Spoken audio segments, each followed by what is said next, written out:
Hello friends and welcome to Life Admin 365 and welcome to another video. I am Dipty and today I'm sharing with you a bunch of vegetarian, eggless, no onion, no garlic keto meals. Some of these are salads, some are smoothies, some are shakes, some are wraps and some are keto-fied Indian sabzis and gravies. Let's get started. A very large salad is what I typically eat for lunch. Greek style salads are my favorite go-to salads. Here I have two different types of olives, green olives and Kalamata olives or brown olives. Then chunks of feta cheese. Base of my salad is chopped up lettuce leaves, about 2 cups, to which I'm adding half a cup of chopped sweet red peppers and half a cup of chopped unpeeled cucumbers. Then I'm adding 4 to 5 green olives and 4 to 5 Kalamata olives. And then about 2 ounces of feta cheese chunks that I'm crumbling apart with my fingers. And then I'm adding about an ounce of roasted salted almonds. Most of the times I dress the salad with simple olive oil, vinegar, salt and pepper dressing. But today I did not feel like it, so this salad is sans the dressing just by itself. Simply mixing the ingredients together in the bowl and enjoying it. If you want, you can add some red onion rings to this salad, and if you want to up the protein of the salad, you can also add some hard-boiled eggs. Next, let me share with you my favorite caffeinated protein smoothie that I drink after doing heavy weight, upper body and lower body exercises.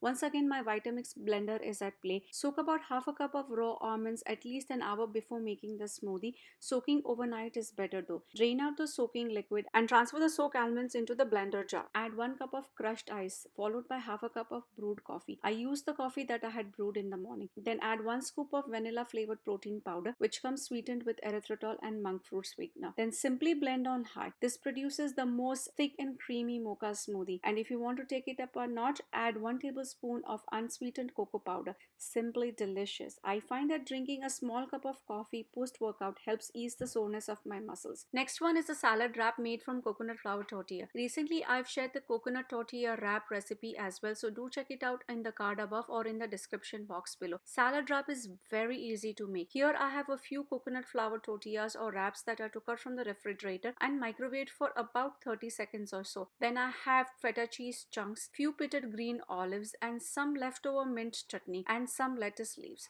Place a warm tortilla in a plate and spread chutney over the tortillas. Then place crunchy lettuce leaves. Make sure to remove the central rib of the lettuce. Then place few pitted and chopped green olives, and lastly crumble up a couple of ounces of feta cheese over it. That's it. It's ready to be rolled. Roll from the edge as tightly as possible. I had a hard time rolling the tortillas because I did not remove the central rib of the lettuce leaves. The rib is inflexible and kept poking through the tortillas, as a result of which my tortilla wraps ended tearing up in the middle and the filling kept spilling out. That's why it's important to remove the central rib before placing the lettuce leaf in the wrap. Anyways, a lesson learned for next time. Another creative and delicious way to eat these coconut wraps is to smear them with sweet spread like keto hazelnut spread, aka keto Nutella, or keto jam. For this particular one, I spread the wrap with cream cheese and my homemade mixed berry keto jam to create blueberry cheesecake taste, and it did come very close to mimicking the intended flavor. Anytime I have keto jam and coconut tortillas in my refrigerator, this is my go-to snack with my afternoon coffee. Simply spread cream cheese on the tortilla, then spread the keto jam, roll the tortilla and cut it into pinwheels and enjoy with or without coffee. Yum and delicious. Moving on to keto-fied Indian meals. First on the list is keto Uthappam. Few simple ingredients and very easy to make. However, it does take time to prepare, and that's why I like to make these on the weekend and save a few for weekday lunches. All you need are 80 grams of grated mozzarella cheese, 72 grams of super fine almond flour or a little less under a cup, 1/3 cup of heavy cream, and salt to taste. And I also add 1/4 teaspoon of hing to mimic the taste of sambar, but it is not needed at all. And lastly, you need finely chopped green chilies and cilantro. This recipe makes 3 uttappams about 6 to 7 inches in diameter. To a microwave safe mixing bowl, add all of the above mentioned ingredients and give everything a good mix. Microwave the contents on high for about a minute. In the meanwhile, get your electrical griddle or tawa heated to medium. Take the bowl out of the microwave and mix the contents thoroughly.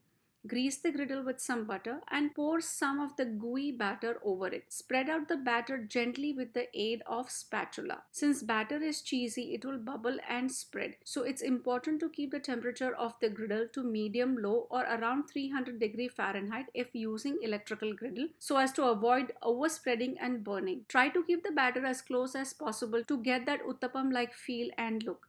Once the edges start browning, sprinkle finely chopped cilantro and green chilies and gently press them into the batter so that they don't fall when you're flipping it. I didn't use chopped onions and tomatoes since I did not have anything prepped on hand and I was being lazy about cutting them, but you can certainly add them. Just don't overload the uttapam with too many of the toppings. Check to see if the bottom is ready to be flipped by moving the flipper against the edges. If it's easy to move the uttapam around, then it's ready to be flipped. And let the bottom side crisp up a little bit, then flip it back again and keep it on the griddle for about 30 seconds or so. Transfer the hot uttapam to a plate and serve it hot with coconut chutney. I didn't have any chutney, so I ate it by itself.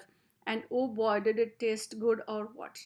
And oh boy, it did. And oh boy, did it taste good or did it taste great? I was very hungry and I couldn't wait until the last one was made. For the last one, instead of adding chopped cilantro and green chilies as the toppings, I sprinkled gunpowder or putty that my friend gave me. And did these turn out delicious or yummy? Oh my goodness, they were so good. I had this with hot coffee on the side and it was a super filling meal. I ate only half of each of the topped uttappams and saved their other halves for later use. Didn't eat any lunch after this meal, had coffee along with a coconut fat bomb early in the afternoon, and then a simple salad for dinner. That's it.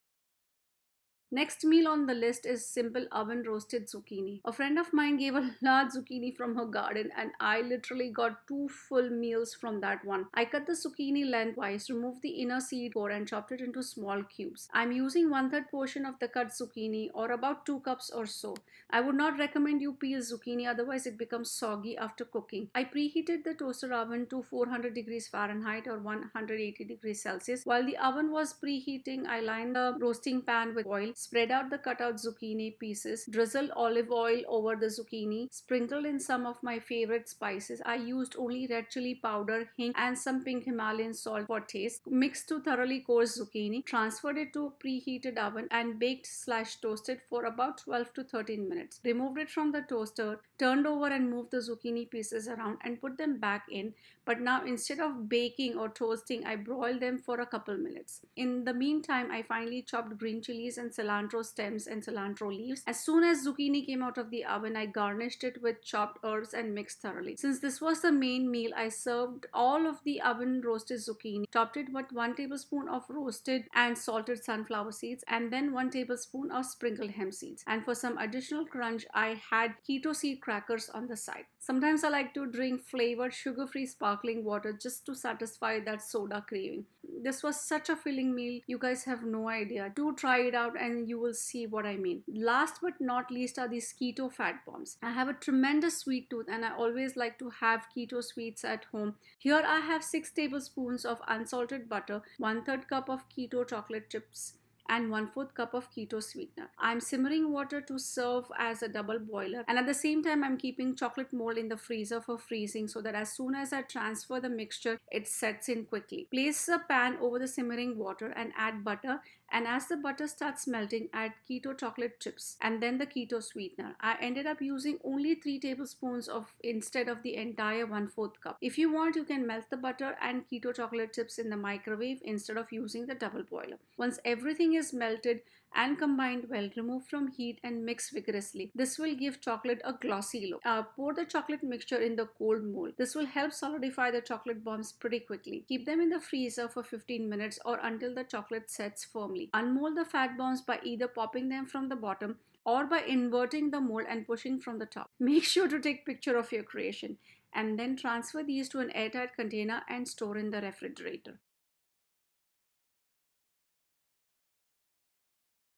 Thank you so much for watching my video. Please give this video a big thumbs up and share it with your family and friends. And if you haven't subscribed already, please